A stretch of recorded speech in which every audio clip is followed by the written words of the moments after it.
Good day and welcome back to the Students StarCraft AI tournament. Today we are starting off with the only recommended game I got this week, which is a bit disappointing, but can't help it. If you've got any good games, please send them to me. And oh, I forgot again to send my recommendation email thing onto the screen, so that's a bit of a letdown, but I'll find something to that next week. The recommended game was recommended to me by Krasimir Krastev, and it's Microwave versus his noble bot, the Terran Crazio.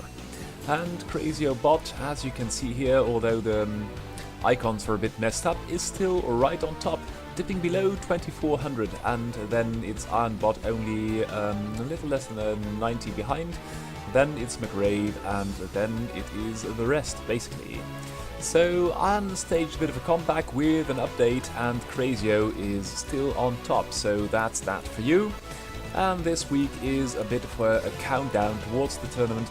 The final deadline for submissions is the 20th of December, and if you are not in there by then, you will not be allowed to participate in what is and has become the largest tournament for Brood War AI in the world. So many participants, and it really is a feast to behold. This will be the third tournament that I will be casting and watching, and as always I am stoked.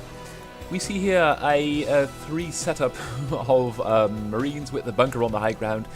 That's a bit disappointing. Let's see how many Marines there are. There are about 6.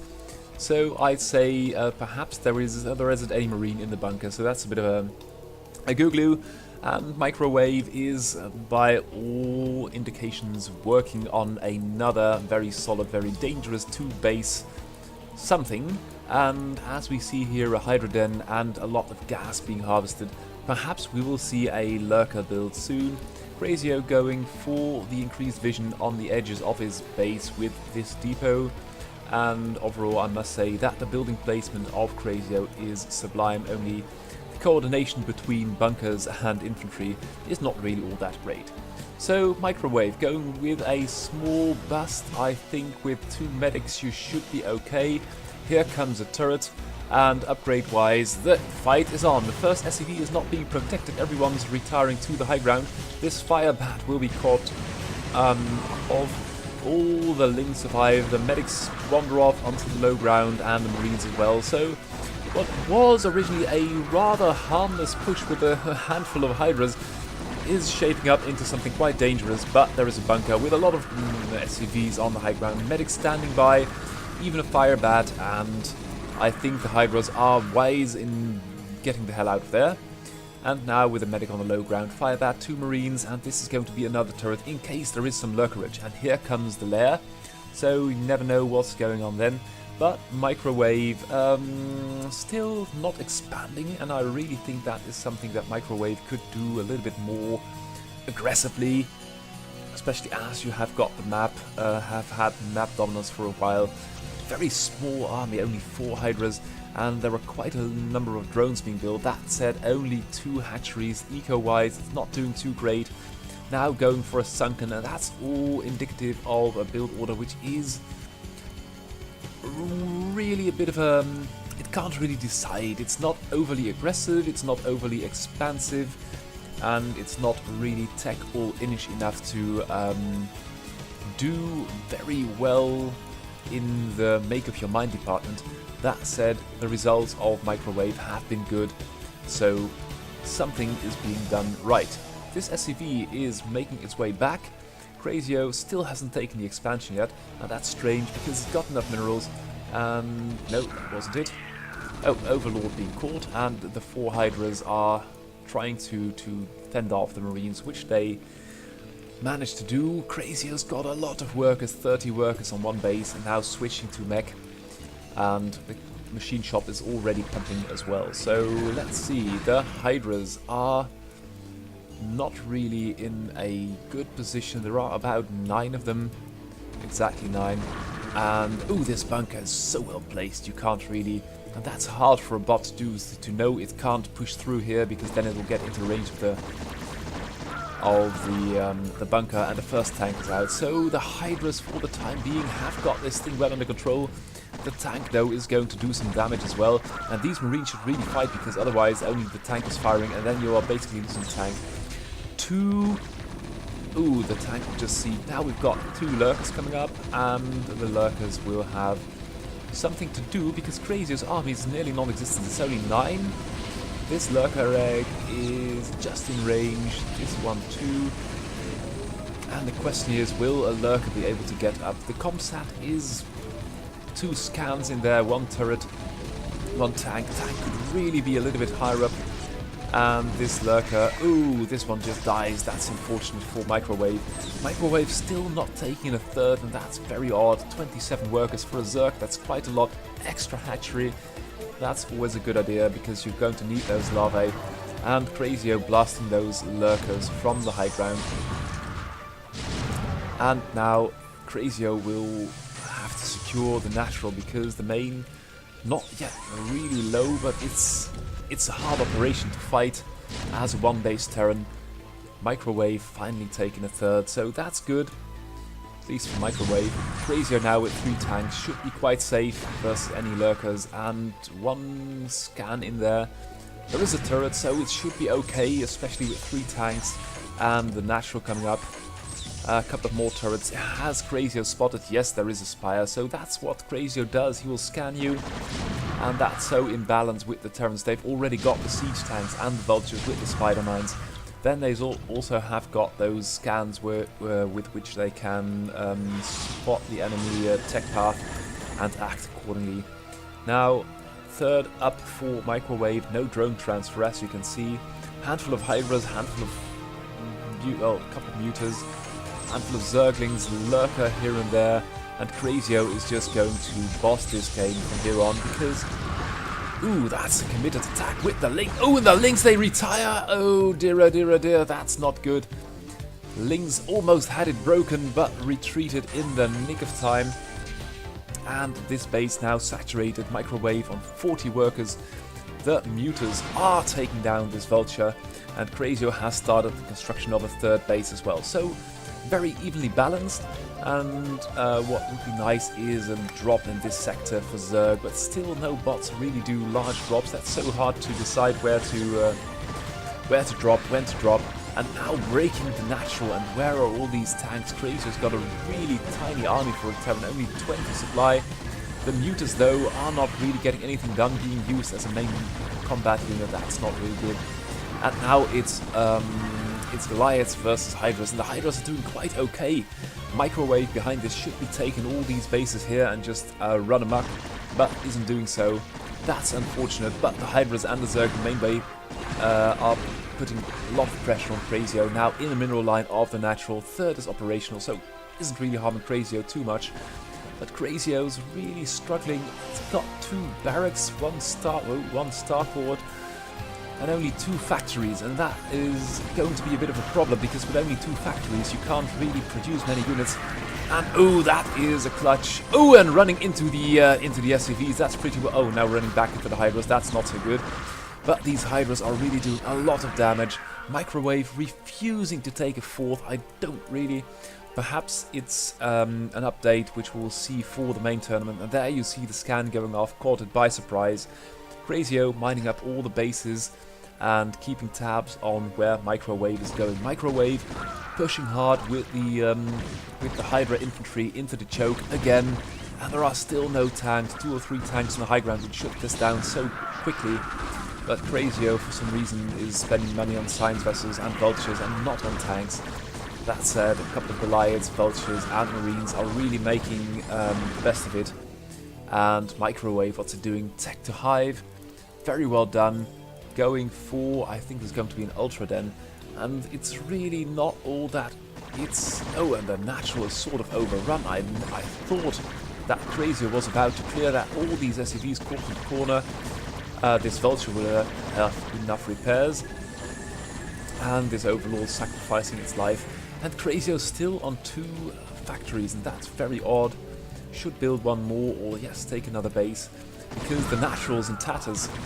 And the Hydras and the Zerglings being streamed in ridiculous small numbers. Or the bunker they can't clear, surely. They should be tearing down this command center and not laying down their lives at the ramps. now they're all moving back again.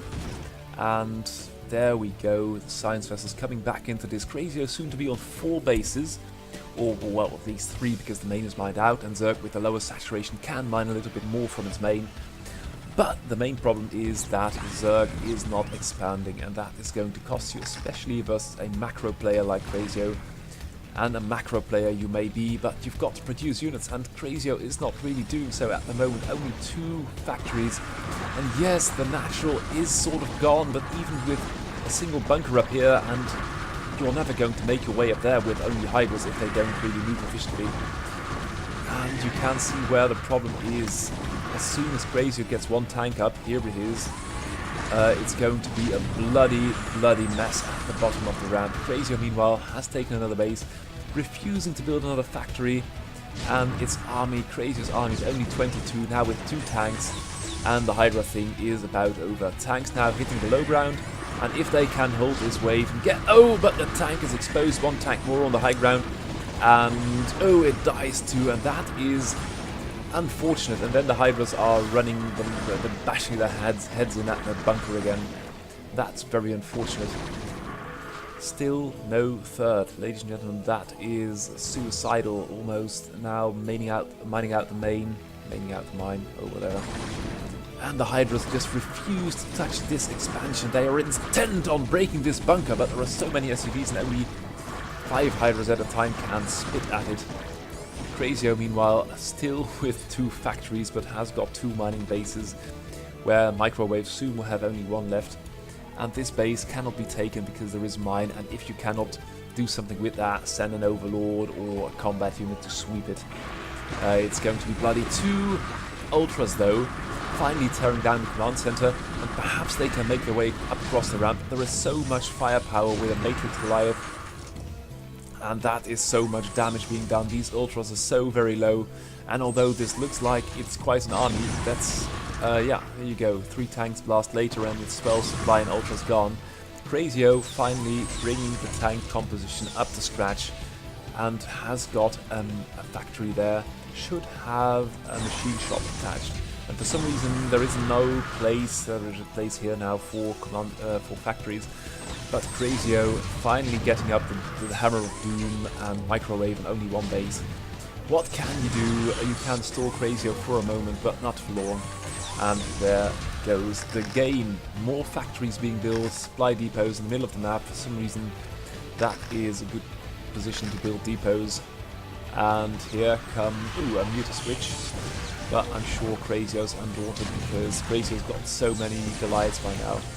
And of course there are the science vessels, which are radiate everything that's not being shot to pieces by the mech army. And this is going to be the GG. Ladies and gentlemen, Crazio takes the first game of this broadcast, and there we go. Let's hit it with the next game. And it's going to be Nightcat Protoss versus Purple Wave. And this was a game I saved for myself, but it was almost right after the last broadcast, which is almost a week ago now. So I don't really know anymore what this game was about, seeing it's Nightcat, the big game hunter bot, which got adapted for play on normal maps. I should say it's some kind of an upset or interesting tech path that either of these bots is going to take. Nightcat is going for denial of the scout probe eventually, and 3 gates cybercore. Purple Wave 1 gate, 2 gates cybercore 2. Perhaps a quicker expansion. Purple Wave's got the same worker count, a little bit less money, and a little bit smaller army, and could place down a going for 3 gates as well. So 3 versus 3 gate, 4 gates now at Nightcats, and Purple Wave must be saving money for an expansion. Here it comes, and that's a very good... Ooh, here we go, the battle is on. Have a small peek at the upgrades. We've got range done for Nightcat, which may prove decisive, but oh dear, the army count and all the goons are trying to kill these zealots, but from the rear they are being targeted by Nightcat. Nightcat now blocking the view, and one goon coming around the back. These goons of Purple Waves are just fleeing and they're not fighting, and that's about 7 goons lost for Purple Wave. Purple Wave now in an atrocious position with a building expansion, 6 versus 18 army supply, and that 18 army supply is all here, and that's very unfortunate. Now Nightcat taking an expansion behind that, and that was really a beautiful maneuver, cutting off the retreating units from the back. I don't know if it was intentional or not, but it was brilliant. And now the natural has been cancelled or cut down. All the goons have made it up to the high ground, and Purple Wave is taking damage to its infrastructure. The army is still, oh, it's gotten even worse. It's 4 versus 18 now, and the goons of Purple Waves are having a hard time to get any kind of defense together. 2 versus 18. Expansion of Purple Nightcat is finishing up, and there we go. Nightcat upsetting Purple Wave, and that's pretty well done because Purple Wave is not the weakest Protoss of the pack, and this is the GG. All the production is gone. It's 2 versus 0 army supply. All the probes are being hammered into the ground with these photon balls, and now we are in a position to say a GG. Next game up, it's Hannes Bradberg versus Tommy Fang, and I was looking over the list of games which have been played this week, and I thought, well, what would be nice to see in the main tournament, which is starting around Christmas, deadline the 20th of December, so please update or upload all your bots before then.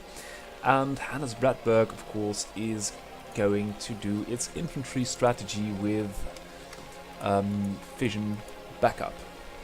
So, what will we see? At the other end of the map we have Tommy Fang, and Tommy Fang is going to do a bio play, 2 barracks, and gathering a lot of units, and you can see the scouting marines of Bradbergs. They have found the enemy now, so they will only A move on that position, and the factory is floating over. Oh dear, oh dear. Okay, so Bradberg is going for a run around on the map, but these marines with fire bats, with medics, of course have a lot more firepower, and Bradberg is fleeing again, but has got 3 bases up, and at the natural there is nothing yet, but it's going to be the 3rd barracks, the 4th barracks I must say, and of course Tommy Fang has got 3 and a factory now, but the army production capacity of Bradberg is so great. Only thing is, they're all fleeing and they will never reach critical mass where they can fight the enemy somewhat effectively. Now this marine of Tommy Fang is being chased back by these marines over here, and this one fire bat will not be engaged for some reason. All the marines are running and is now firing at the... Oh, and it's the SCV which killed the fire bat. Oh dear, that's hilarious. Tommy Fang has got quite an army with a tank too, but it's standing around in the middle of the map, and it allows Hannes Bradberg to gain some more, to get some army together. It's 40 versus 20, and as Bradberg has got the superior economy at this moment, it's going to get wild, it's going to be way out of control. Oh, but there is stim in the field of Tommy Fangs, and these marines are really cowards. There are only 2 marines at the gates, and all the marines are cowering on the high ground. Now even with stim and the medic, this can get very ugly very soon. I don't know why Hannes Bradberg marines aren't fighting. There is a factory now, that's good. Oh, and now finally Bradberg is fighting with a smallish army, and it's 40 versus 16, so Bradberg taking some losses, and now with a couple of tanks. So these marines, oh god, this is going to be very painful for Bradberg. Is there any kind of redeeming technology, or is it just going to be marines?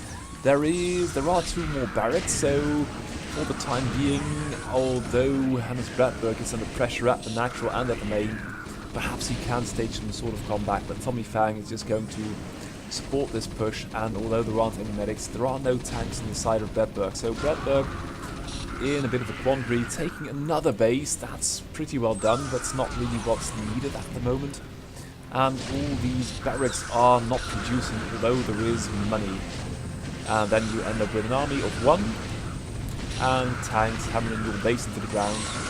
The natural is being torn down, and this base, this construction is not really proceeding as smoothly as it should.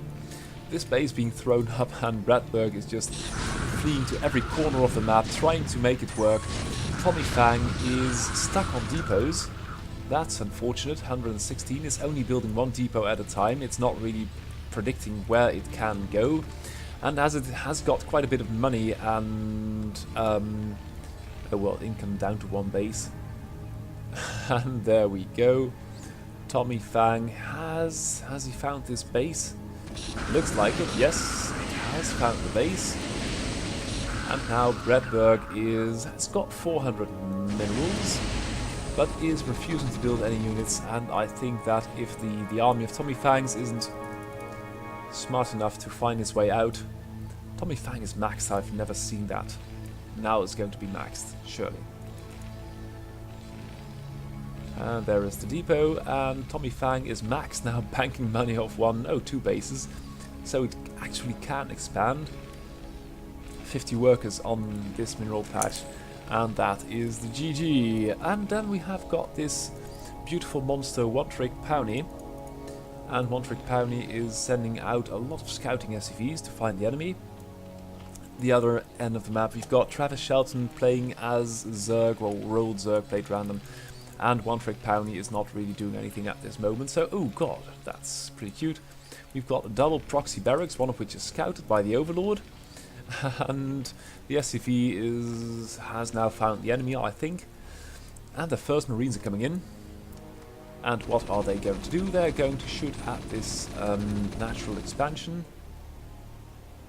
There is money-ish, but no production going on at all. Another depot is being built, but One Trick Pony, that's the bot of Imp, the guy who is working on this OpenBW project together with TSMU. And oh dear, all the Marines are in there. Travis Shelton isn't really getting any kind of a show together, and Marines are pretty stupid, so that's not going to work, obviously. The barracks are only producing units intermittently as there is enough money, but there is quite a flock of Marines now, and this flock of Marines isn't it's moving. It's trying to move, but it's not really getting anything done. Second base up for Travis Shelton. Third base started, and the Marines are really not doing all that well. They are now finding this base, they are attacking it, running back, and One Trick Pony is not really dedicated to, I don't know, doing stuff.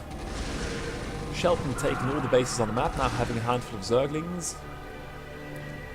Precisely a couple. And the Zerglings now roving the map, but they're not really... Oh, they've taken down the main base, so no more income for One Trick Pony. The depots are going to burn, and this is the last barracks. Hasn't been scouted. Yes, it has been scouted by Zerg now. And One Trick Pony fails to attack, and now Travis Shelton fails to attack as well. But they now have found this base, I suppose, because the Zerglings are running over. And this is a bit of a letdown, but that's the GG. Travis Shelton beating One Trick Pony. And two outsiders for this year's title will be Purple Wave and Steamhammer. I'm suspecting that Dan and Jay are waiting with their final upgrades of these bots before just before the deadline. There's a bit of a risk in that, because if they are not really performing in the tournament's environment, namely our server, it might be wiser to test them first and only then upload them. So ideally you'd have to upload them one day before the deadline or something like that, so you can see it's actually working. Oh, sorry, I was forgetting the game. And we've got Purple Wave being barricaded in, and Steamhammer camping the base with a lot of Zerglings and Scourge. And we've got High Templar as well, so that's pretty cute. Dark Templar too. Have we got Storm? Yes, we have got Storm.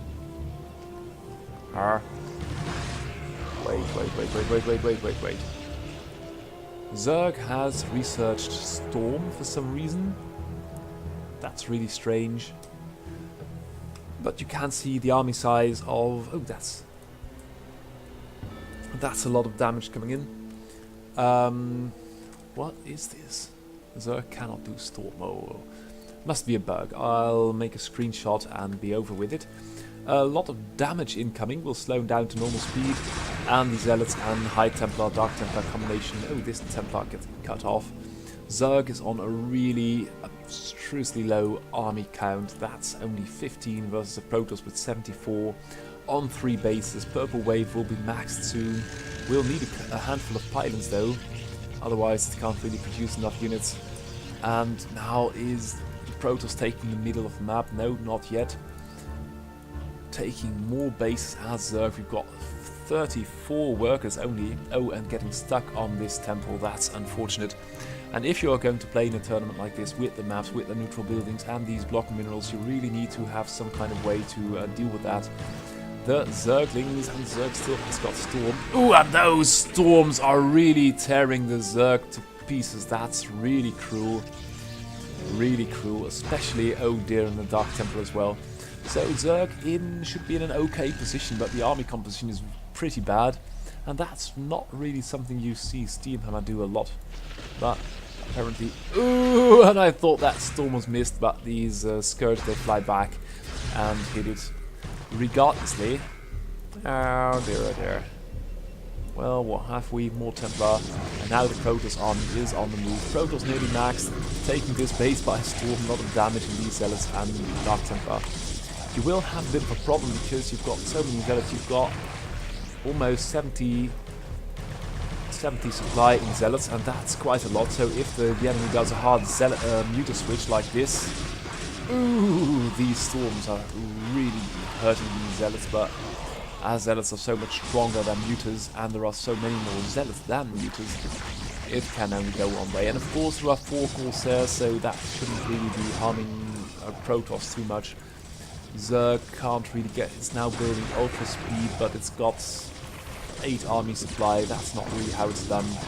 It's got 1300 minerals, now spending some minerals, but the army composition of Zerg is just not. And Purple Wave running away with this game. That's unfortunate. GG.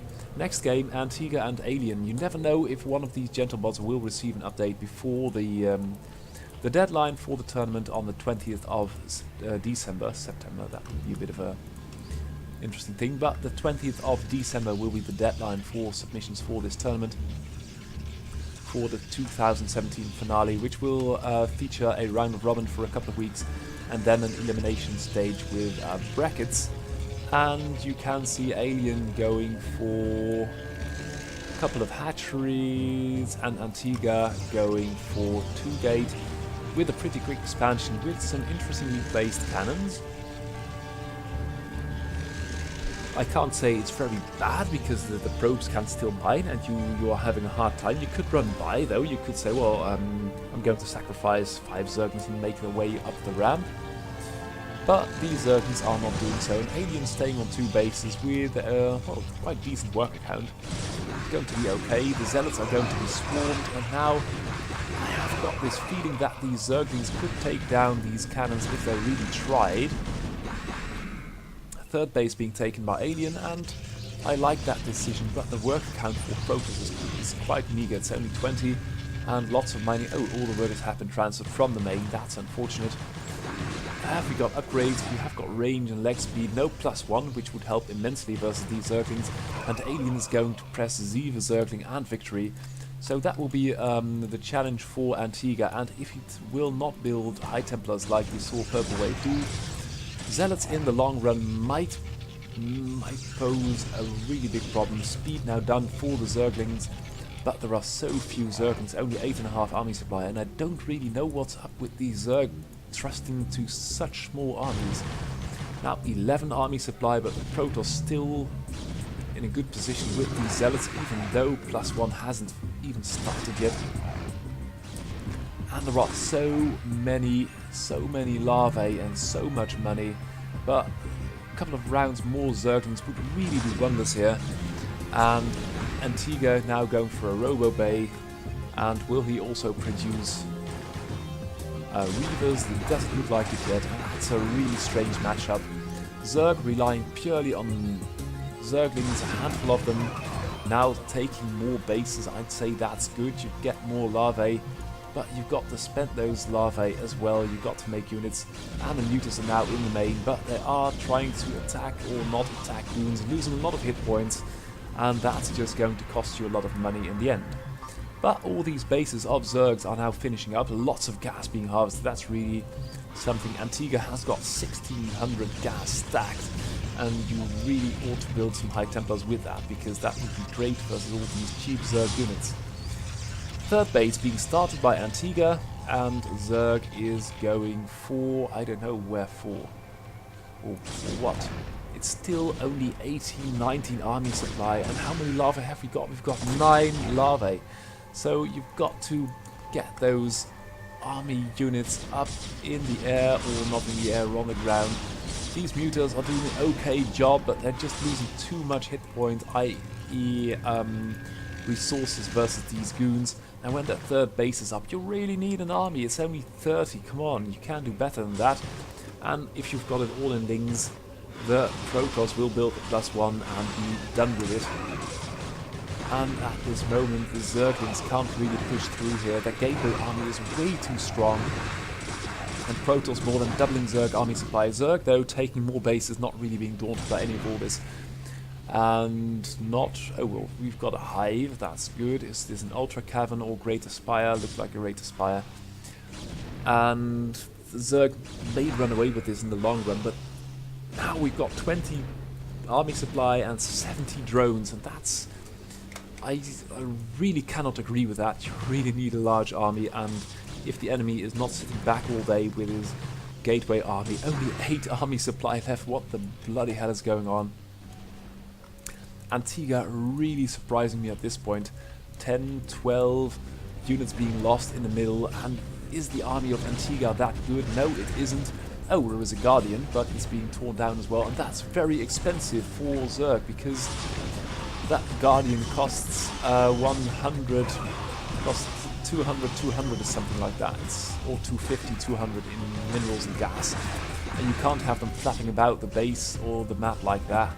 But Alien now has got the map taken, oh, only this base not, but that can be remedied soon. And the Guardians are now with 3 at the bridges, doing okay, some supporting units, and now 4 Guardians. That's a lot of firepower, so the goons had better watch out. Alien now running away with this game. Ooh, a handful of goons are breaking the... are they breaking the Guardian contain, or are the Guardians living?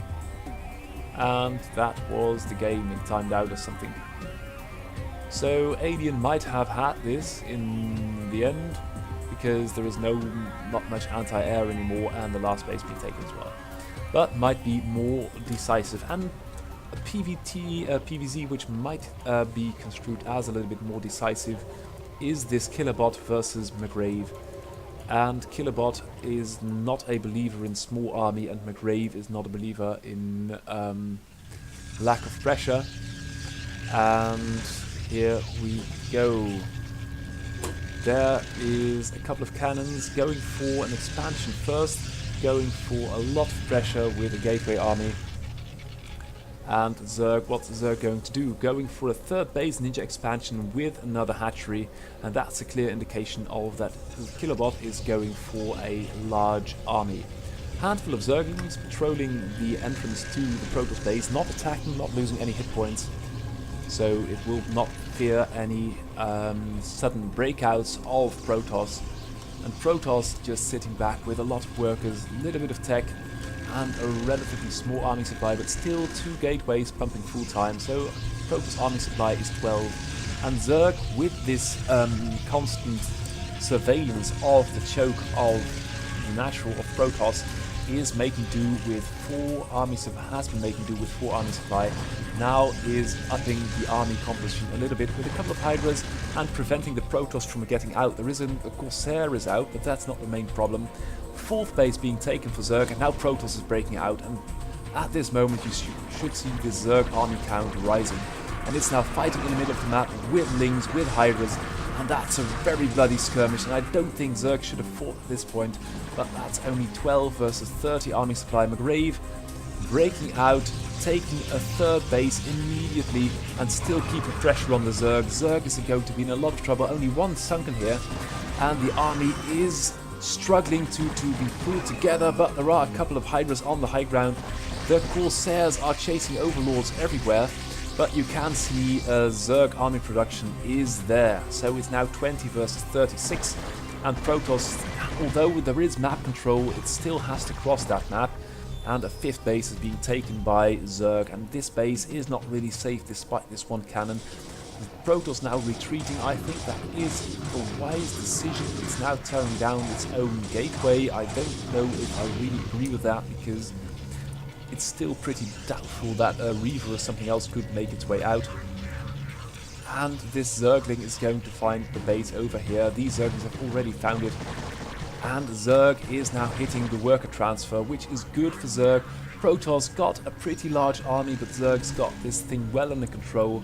And you can see, even if you haven't, but now Zerg's in a bit of trouble because the Hydras are being chased. Upgrade-wise, there is a +1 for Protoss, which means Zerglings can't really do anything anymore, and these Hydras are really damaged, so they need to fight, and this Zerg army is pretty small, even though it's not the 8 or 10 or 20 we saw earlier, but these Hydras are all getting caught up in the defense of this base, and they die regardlessly, so that's very unfortunate. The Corsair fleet will be able to one-shot Overlords. There we go.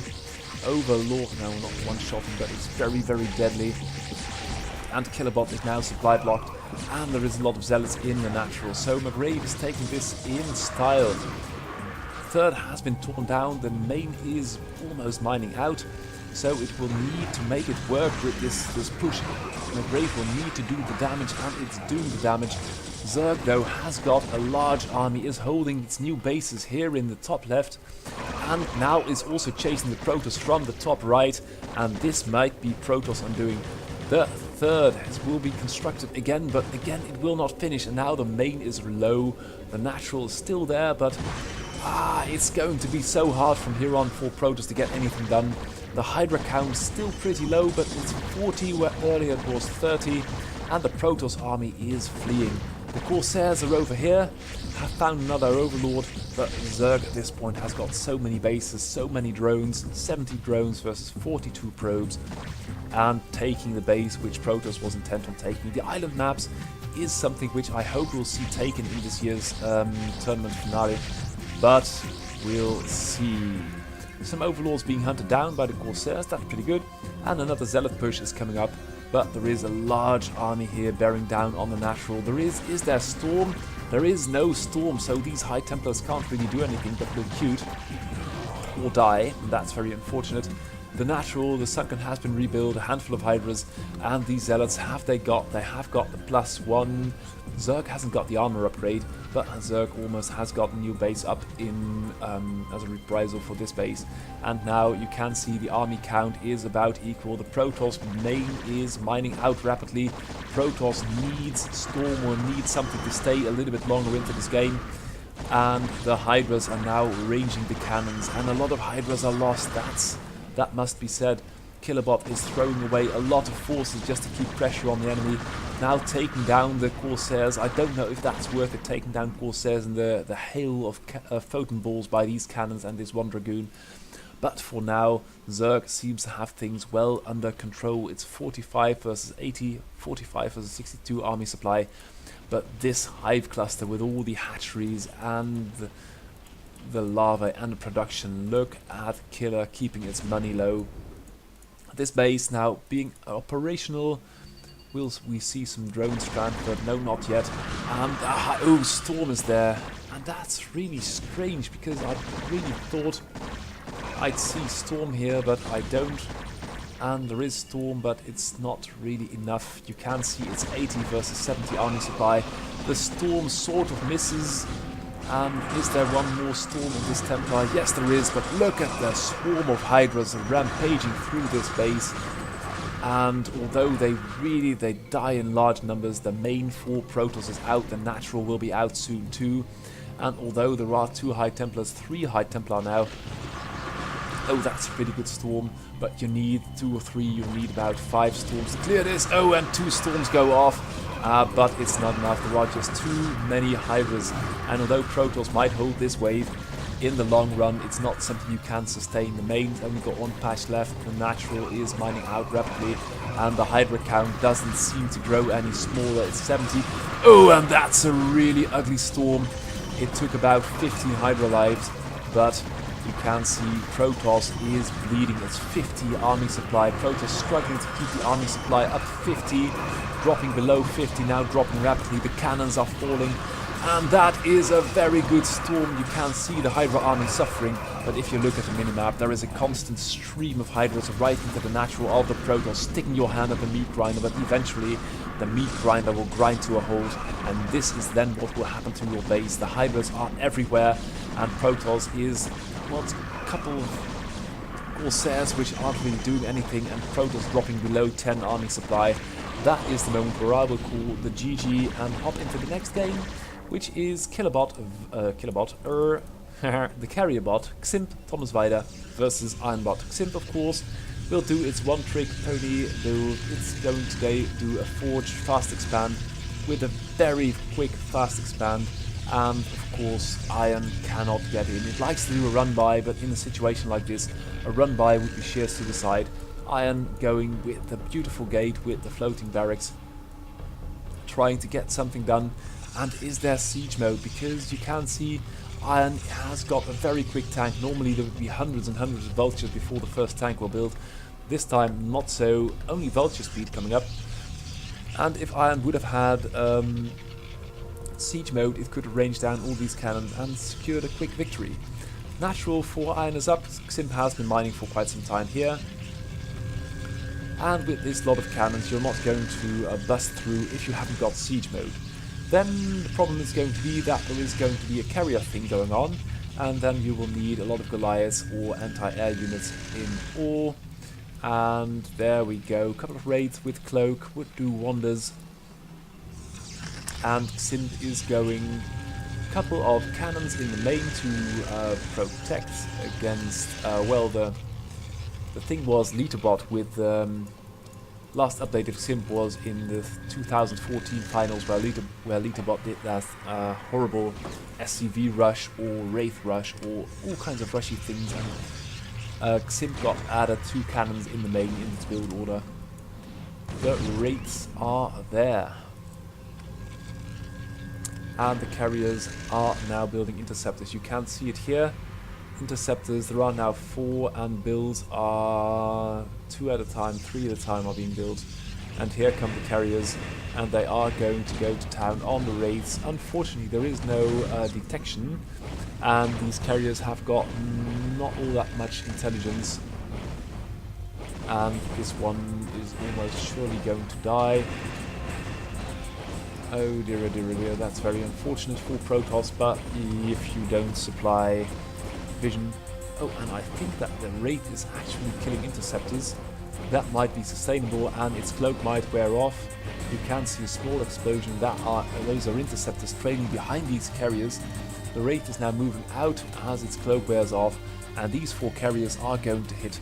Is there siege mode? There is still no siege mode on the part of Iron, and this container is beautiful, but the real problem is going to be that you've got going straight for the jugular for the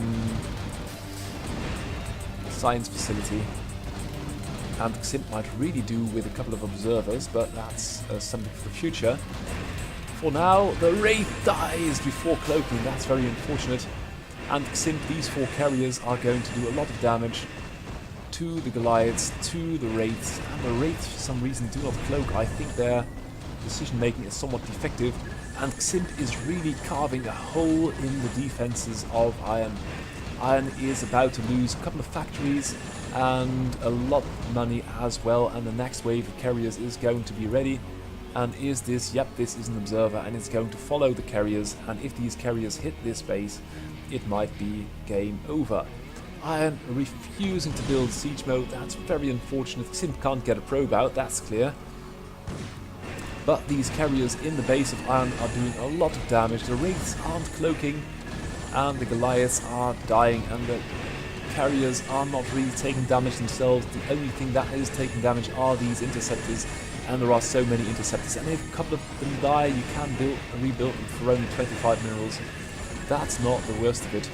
And now are they going to do a lot of damage? If these carriers here will hit as well, you've got 8 carriers into your main base, and that will be very unfortunate.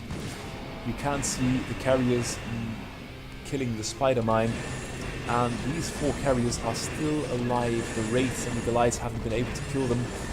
Iron targeting interceptors instead of these magnificent carriers.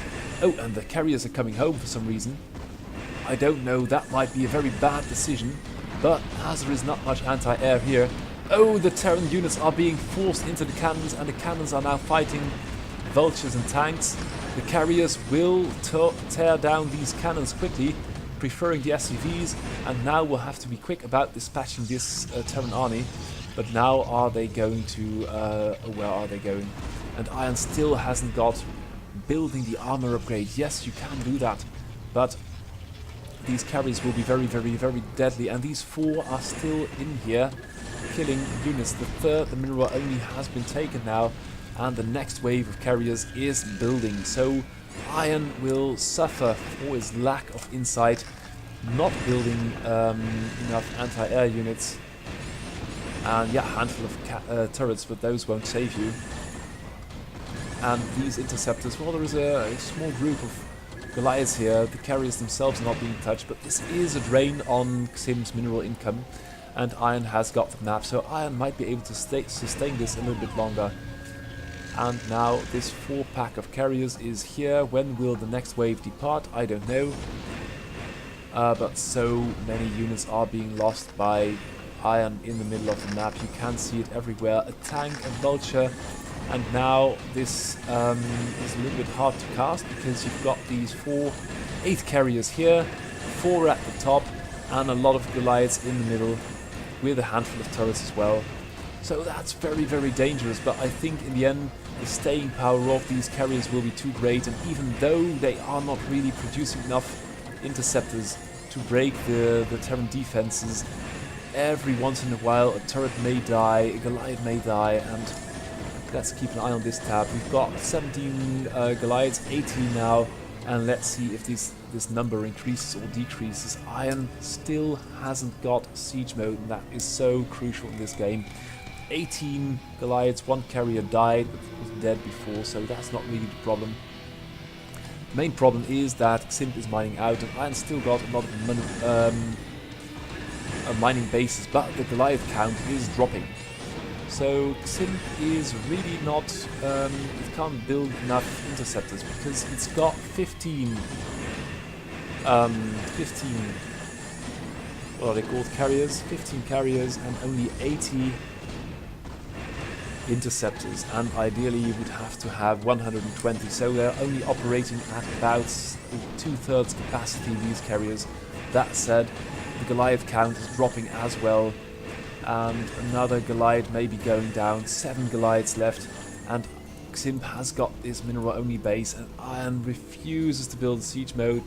There is now an arbiter, there are 2 arbiters, and once this base, well, the next wave of carriers will be...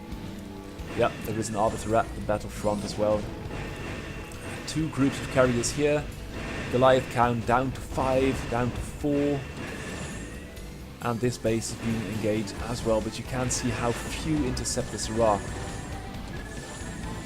And this Goliath, they should really hang in there and not waste interceptors like this. Here goes another one. Yeah, it gets shot down. These carriers here are now at full capacity. The Goliath count is down to 1, all the turrets are dead, and the main base of Iron is being shot to pieces, so don't count Ximp out for the title yet. If he gets a lucky stroke, if for some reason Iron would to eke out Crazio, Iron is still vulnerable to these carrier things, and that will be very, very, very hard to deal with. Ximp still bleeding interceptors here like a madman, but you can see with 15 carriers, earlier it was only 80 interceptors, the interceptor count is rising, and as soon as these carriers are done with the main base, they will continue their journey up to the map and will take this base in storm. Going to speed it up just a notch, because it might take these carriers a while to clear up the base.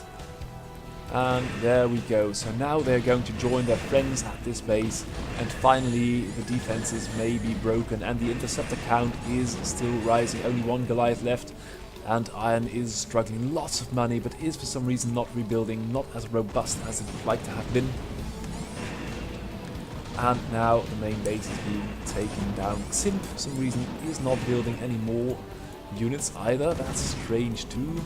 It's trying to sneak a probe out every once in a while, but this contain is still there, albeit without siege mode. Now 120 interceptors, and now the carriers are coming to clean up the contain.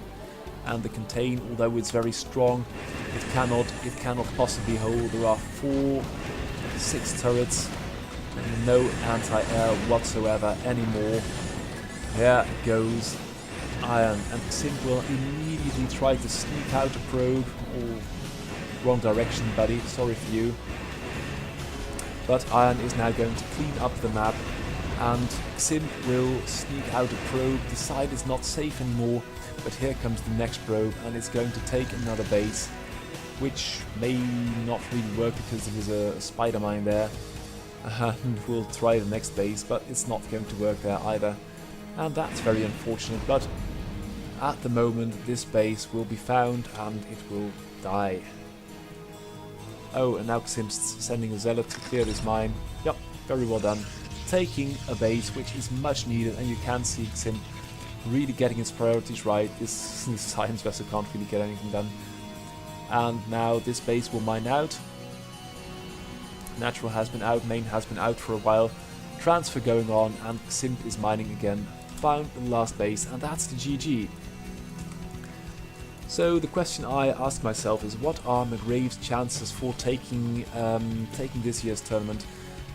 Are they good? Well, they depend on how it's going to deal with the big tournament, with Iron, with Crazio, and you never know if one of the big Zergs isn't going to put an upset, and what TSCU is going to do, you never know. But McRave is very, very, very powerful, and here you see its new Dragoon pressure build. But Ice is ready for it with the tanks on the high ground, and I'd really like to see another bot emulate this with high ground use and this brilliant tank positioning. Oh, but the Dark Templar are there. And now among the siege tanks there is one scan, one comsat, but it's not really enough, and the Dark Templar, there is only one, has done the damage. So McRave can really mix it up. The scan took down one of the Dark Templar, and the next scan will be able to do stuff as well. But the Dark Templar production is there, and McRave has got really the MC stand for macro, and it can do that very well. Ice bringing it back with the vultures and the spider mines and the one tank on the high ground. But Ice is now in a world of trouble as McRave has got 3 bases up. The worker count is 50 to 30, and McRave is just going to put on the pressure. Throwing away a lot of units. The army count 23 versus 9. That's okay, because McRave will simply build another base, build more production, and just keep the pressure on, try to do damage. And oh, that was a bit of a miss hit. The Vulture taking down the High Templar, which did it. But Ice at this moment is struggling to get any kind of army together. 1 comsat, 2 comsats, they are pretty low, and there is only 1 factory with a machine shop, so the tank count will be pretty low for the near future as well. McRave, on the other hand, has taken and populated its 4th base. 5th base is started already, and there is just going to be an endless stream of gateway units. Will there be a tech switch? Yes, there will be, but for the time being it will be pressure upon pressure upon pressure. And now Ice has got this other machine shop ready, so 3 tanks on the high ground. But McRave will not care, it will just build a lot of units, and however many units it will lose here to these tanks doesn't really matter. You can see the minimap alive with red dots, 6th base being taken, and that's just how you do it, just put on the macro. And what might really be dangerous is for McRave to do some kind of a recall strategy, or a drop, or something with Disruption Web, anything like that. The macro at this moment is impeccable, but it hasn't really got a plan to break this contain, and Ice taking a 3rd. Can it bring back this game? McRave will have enough shortly, because the unit bank is maxed. There is an arbiter as well. And a storm on the high ground, so much damage done to the tanks, but the tanks are still, all of them are still there. The natural is being depopulated by these zealots though, and the stasis and the storms. Oh, the storms! Oh god. That is really beautiful by McRae. McRae fighting his way up the natural ramp, and you can see, although it's sticking all its units into the meat grinder, into the mouth of death, which is the siege tank enforcement encampment, it's still throwing units at the Terran left and right, doesn't matter, and it's keeping maxed behind all of this. The Terran resistance is now broken, this base has been torn down, McRae is all over this, is maxed, banking money like a madman, and if it can pull off some kind of play like this versus Crazio versus TSMU or Iron, it is in a very good position to have a shot at the title. Then the question is, what's TSMU going to do? Well, nobody knows. But if TSMU is preparing a decent upgrade of one of his bots, that might also turn the tables altogether. And I thought, well, let's have a look at TSMU Zerg versus Crazio. That used to be a very good matchup. Crazio has been developed a lot since early 2015, where TSMU Zerg hit the game, hit the server, and it was quite an earthquake, I can tell you that. But TSMU is TSMU, and that's all you can say about it. It's so very brutal at times. It's going for an early third base. Crazio now finally hitting the field with a handful of vultures, but the mutas are out already and have found the first vulture, and the fourth base for TSMU has started. So TSMU in an okay position now, finding the eBay, which will allow the muta count to rise, and is finding two vultures here as well. So Crazio a little bit hesitant again, allowing TSMU to take the map. That's not yet the fifth base, but you can see TSMU and 30 workers, and if it will do one more round of workers, it can be in a good position, microing down this turret, and the turret is going to fall, but there are just too many turrets behind that. Crazio's turret placement is a little bit odd, but is sufficient, and that is all that needs to be said about that. TSMU now with 4 bases, 34 workers. The question is, what is the army composition going to be? Because there is quite a bit of money, there's quite a bit of income, and the only question is, what will TSMU do? Lots of mutas, and surely you can't be meaning to go pure muta versus Crazio, but then again, TSMU can do it all. I've seen it all. I've seen pure Zergling builds work versus Crazio, where there would be just endless streams of Zerglings, all the bases would have been taken, and the map would be awash in Zerglings. Seen the same with Hydras, and Lurkers, and Defilers. I've seen Guardians, I've seen Ultras, I've seen it all with TSMU. This time it looks like it's going to be a pure muta build. How many mutas have we got at this moment? 25 versus 16 Goliaths. That should be enough for that. And the third base being taken by Crazio. So Crazio is, as you can see, 26 mutas, 19 Goliaths, 28, 29. And the mutas really can't get anything done versus this much Terran firepower. There are mutas everywhere. There is a first science vessel. There are some Scourge as well. But the mutas, they can't really sustain this kind of pitched battle with Goliaths. And although the muta count is getting way out of control, Crazio has got 26 Goliaths, and that's quite a lot. TSMU taking another base with a couple of hatcheries, and taking this base too. Well, it could, it's in its sphere of influence. And now you see where TSMU is getting its power from. The map is awash in purple, and Crazio is going for the push, but the push consists of mainly Goliaths, and TSMU has made some kind of a Hydra switch. Upgrade-wise, the Hydra upgrades are not really there yet. That's unfortunate. Link speed, armor are upgrading, and the Goliaths are doing so much damage. So we'll see how this is going to pan out. TSMU has got a decent army. TSMU does not believe in small armies, so 80-ish army supply, but the Goliaths are moving, taking down this base without much resistance. TSMU will have to fight. The Defiler Mound is being attacked, is going to go down, and the Goliaths have so much staying power, and that really is the game at this point. The Goliaths in the rear guard of Crazio are struggling. TSMU microing down a couple of Goliaths, but the main base is being shredded to pieces by the Fist of Doom of Crazio. And Crazio, no matter what you do, you're going to have to bring a pretty good argument and a lot of force to the table to beat Crazio at this game of Root War. The Goliaths with their missiles are doing so much damage. TSMU still got 40 army supply, but the army decides it's not really worth fighting because you're going to die anyway. Trying to rebuild over here, but Crazius already bring the forces, setting up siege mode. And now the map is awash in white. Crazio taking all the bases, being very thorough, killing every building, every larvae. And this handful of neuters is not really going to bring the fight to anyone anymore. That's the last base, and that's the GG. So next game up, Lucas Moravec versus Microwave. We saw Microwave earlier, very cautious in the macro, I must say. In the micro, it can be pretty accurate. And what's this probe doing? I don't know. So it's going to be a bit of a rundown between Zealots and Zerglings at the moment. But Lucas Moravec with a brilliant upgrade might do well at this tournament too, but there are so many good Terrans, and if you are struggling with this with the Zerg like this, you really need to come from pretty far to do much, and these Zealots are really freaking the hell out. Microwave going for Spire, very low drone count, only 15. And the Protoss army doesn't really dare attack at this point, I don't know why. There are a lot of neuters, or a handful at least. How many have you got? 7 neuters, 46 Zerg. Where are all these Zerglings? I can't... 46, oh, they're all here at the... Quite interesting. And Lucas refusing to take a natural, that's something. And this stalemate is going to go on forever and ever. Oh, Lucas took another base, that's good.